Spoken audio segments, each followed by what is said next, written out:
Welcome to the Farms in BC podcast. Today, we'll be introducing our newest partner, Harvey Cack. And by the end of this episode, you'll see why this is the guy you're going to want to reach out to if you're looking to buy a farm here in the Fraser Valley. Stay tuned.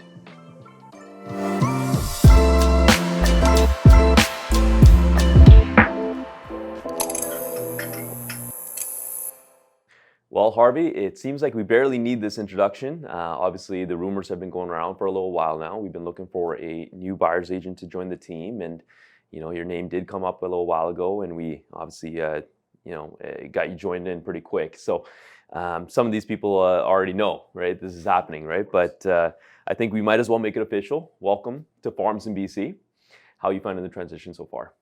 Yeah, thank you, man. Honestly, it's been really great so far.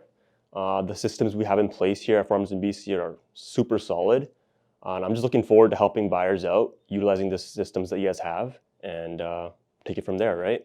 But yeah, thank you again. Awesome. Well, if the viewers haven't guessed already from your last name, yes, we are brothers. And, it's a completely different world that you started off in real estate in. That was more so in the pre-sales and the condos world.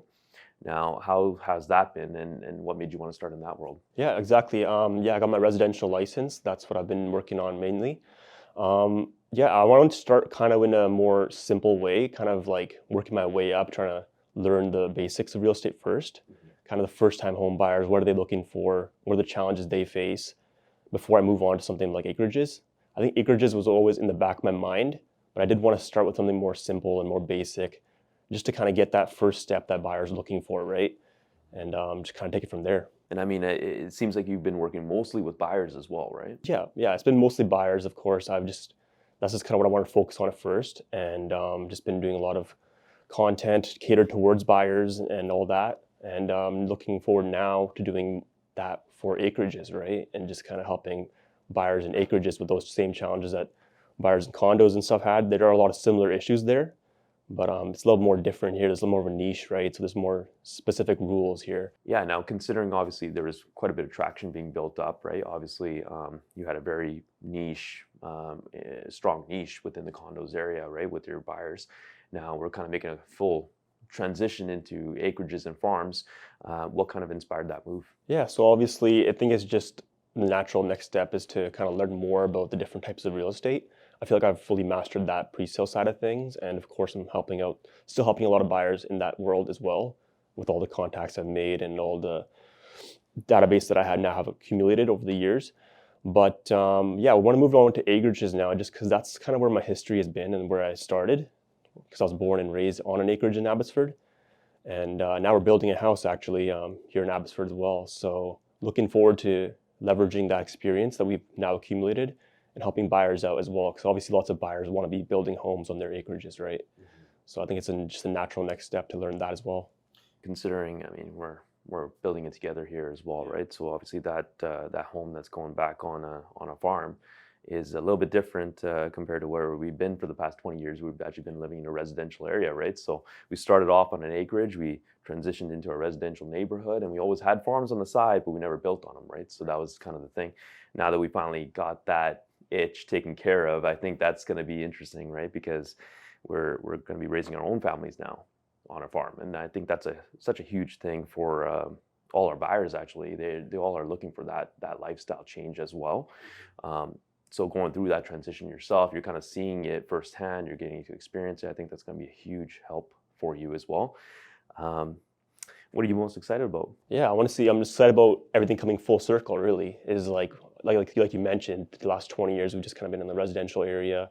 I'm excited to actually experience living on a farm properly at a older age, because obviously I was only there for the first 5 or 6 years of my life, and there's a lot I don't remember, but there's a lot I do remember and a lot that I cherish.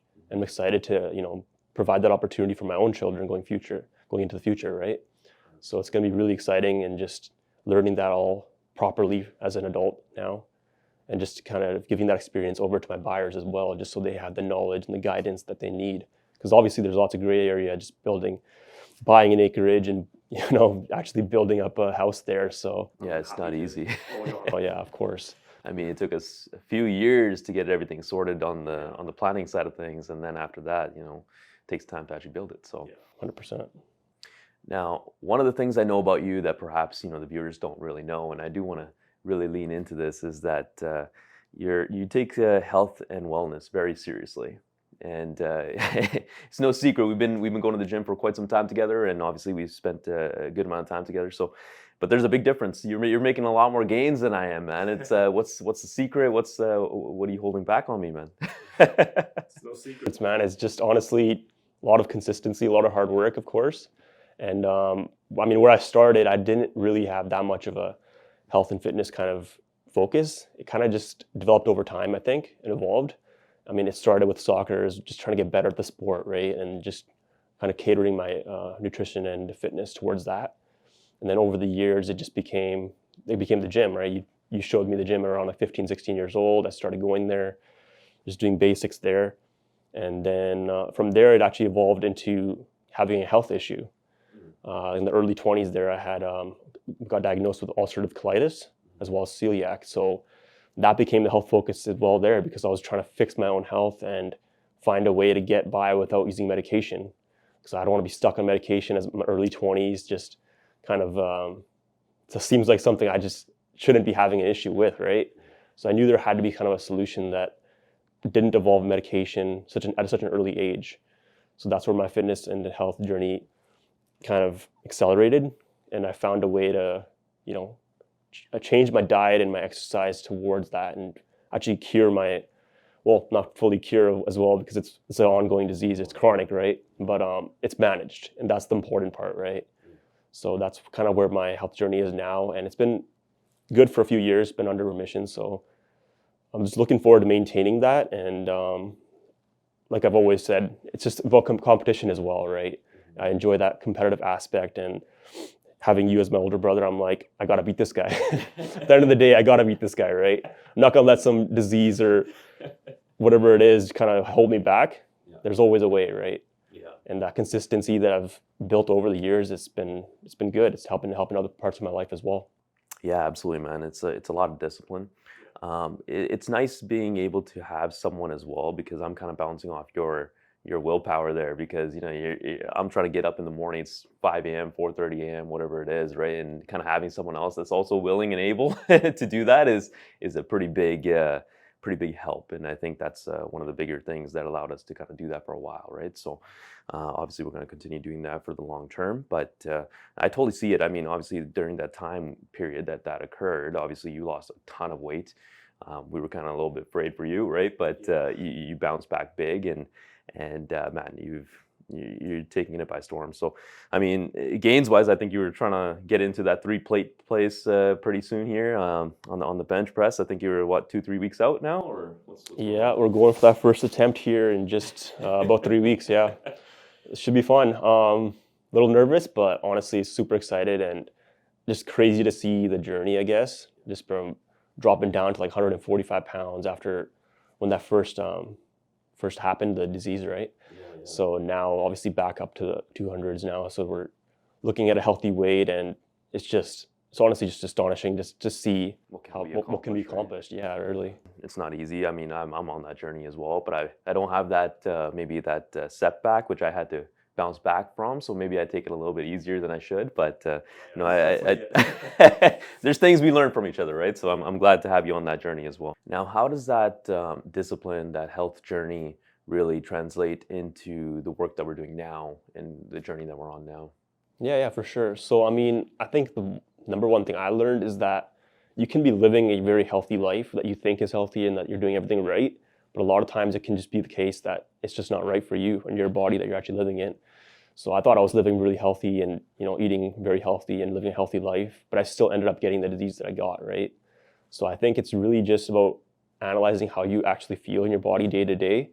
And if something doesn't feel right, or if something doesn't feel right in life or in work, then you need to make a change, right? Mm-hmm. And that's kind of what I learned as well. So going forward into work and life, whenever I feel like something's off or I need to make a change, I just make it, right? I don't think too much about it. Mm-hmm. Just stay consistent, do new things. And that's kind of how it's been in real estate. I've just been taking it very consistent. As soon as I feel like something's not working out, I change it. And that's also the thing is with pre-sales and condos, it actually was going quite well, right? And I still made that change though, because I feel like there's just another level of growth that I need to do, and I just wanted to pursue that. Well, now obviously the health and everything else probably transitioned into your education as well. You mentioned you have well, I know that you have a health sciences degree, right? So from SFU, and I remember when you were initially going into that world, I was like, why? Obviously, my transition was into business side of things, right? So I was very curious about what compelled you to get into that health sciences factor, and I wanted you to kind of have your own journey. So maybe you can speak to that. So what made you want to go into the health sciences world? Yeah, it's a great question. I think it really just started off with kind of a general interest in sciences in general. That's kind of where I started off, and then it kind of transitioned into a more health sciences focus after a while. And that's mostly because of the health issues I just mentioned, right? So that's kind of where I was left off there. I finished the degree at SFU there. And then it became more about food safety, right? Because obviously the health issues I had and the health sciences degree kind of led to food safety as well. And that's kind of where I ended things off before proceeding into real estate. Obviously, nutrition is huge. Nutrition was actually one of the things I think you were trying to get into, right? But food safety kind of going hand in hand. One of the bigger things that you maybe jumped over is actually the greenhouse time that you worked at the greenhouse, right? So you were actually a food safety inspector or in that realm? I was doing quality assurance, quality control, right? So that's what I was doing there at the greenhouse. So that gave me an opportunity to get kind of behind the scenes of a farm and see how it works. So at the end of the day, a greenhouse is just a farm, right? So kind of learned how it works behind the scenes, how the food safety works. And then that's just very invaluable experience that I'm kind of bringing forward now. Greenhouses are one of the biggest operations that you can do on a farm, right? Yeah. So I mean, obviously these and processing plants are kind of up there in terms of quality control. Like that's one of the biggest aspects that you need to take control of, right? So if food is not maintained in a proper manner, then obviously it's not being sold, and you're not going to get the clients that you get, which are going to distribute them. So that being a part of your experience is a huge piece, I think. And even in terms of whether it be for clients or whether it be for personal use, I mean, I'm still open to some ventures in the future possibly, right? And I think that's going to be a huge, huge aspect to kind of have in our back pocket, right? That experience that you got there. And obviously now transitioning into selling farms, it's still very useful, right? Because there's going to be clientele that are going to be wanting to buy properties that they're going to be wanting to set up greenhouses, or properties that they're already in greenhouses, and kind of how to optimize those, or if they can be optimized, you're going to be able to kind of see those opportunities, right? So, and I think that's a huge value add. No, for sure. Well, now transitioning into the buyer's agent role yourself right now with Farms in BC, what can buyers expect when working with you? Yeah, I'm really just bringing in a lot of experience in primarily working as a buyer's agent in the condo and a pre-sale world. So it's really just going to be about the same kind of things, just what buyers are looking for, the kind of things to watch out for when buying a farm now, just like the things that I've learned personally, right, from building a house and the greenhouse world as well. Just kind of things to watch out for, and just to advise them on how to proceed when you're starting a journey in buying a farm, really. Absolutely. I mean, there's so many little things, the nuances that most realtors don't take into consideration unless they've been in that in this niche, right? So obviously, we're going to be looking into the criteria, as we're going to be looking into a little bit more of the setbacks, various things, what's actually usable, what's not usable, and we'll take it from there. Well, man, I'm excited to have you on board. It's going to be a lot of changes here, but I think you're going to take them pretty easily. And I mean, obviously, the farmhouse is a huge aspect of the life that you're going into now. And are you excited about that? What are your thoughts on that? Oh yeah, absolutely, man. It's really coming full circle now, right? Obviously, I was born and raised on an acreage in Abbotsford, and now we're moving back to one. So I'm really excited to be pursuing that. Just the whole process, learning it has been really invaluable, of course. So the building process, the raising the land, everything else that's involved, all the gray area that we've kind of had to muddle through, right? So it's going to be really nice to actually share that experience with clients going forward and really bring that experience that they're looking for, right? Because this is a complicated process for sure. So I'm excited as well. It's just going to be really great raising my family there as well. And that's something I've always wanted to do. It's like me growing up on a farm, it was so nice as well, just having that experience with all our extended family, multi-generational living, right? Yeah, and I feel like, going forward, it feels like that's the new luxury right now is, having space to yourself. As I've mentioned many times in the past, is, it is a lifestyle choice. It sometimes can be not the right financial move, right? It just depends. I mean, obviously, if you're buying as an asset that you're going to hold long term, it's definitely worth it. It's not a quick fix or something that you can, build a house on and flip or something like that. You're not going to get your money out that way. It has to be a lifestyle choice, right, for the long term. And going through that, I think is going to be really helpful for you and for buyers that are helping or working with you as well. If any of our listeners are interested in getting into an acreage or a farm, or even just that lifestyle in general, or just inquiring, highly recommend reaching out to Harvey here. And you know what? In fact, realtors as well. If you guys are looking to get more assistance in assisting your clients with acreages, we can definitely help out there as well. So there's a really solid system we have in place here that can assist buyers. Of course, I'll be able to also collaborate with these realtors and even promote their content and find buyers that way, right? But we have obviously the followers and the acreage-focused clients that are looking for these kind of properties. So we, of course, can help assist and make a deal happen. We have access, right? That's essentially what we're providing. So when a realtor has a listing that's an acreage that we may be able to bring a buyer for, we can actually promote that listing as well. And that's something you've been doing with a lot of your content as well, is you're actually going out to condos that are listed or even detached homes and whatnot, right? So you were making a lot of content for them, and in a way that actually has benefited you a lot, because it allowed you to bring in the buyer. It benefited the sellers because obviously they got a buyer and they got a transaction done. So it's actually a win-win for the industry, right? So I think that's a huge value add that we can bring, and I think you're the right guy for it. So I'm really looking forward to this partnership, and well, thanks everyone for tuning in, and we'll catch you on the next one.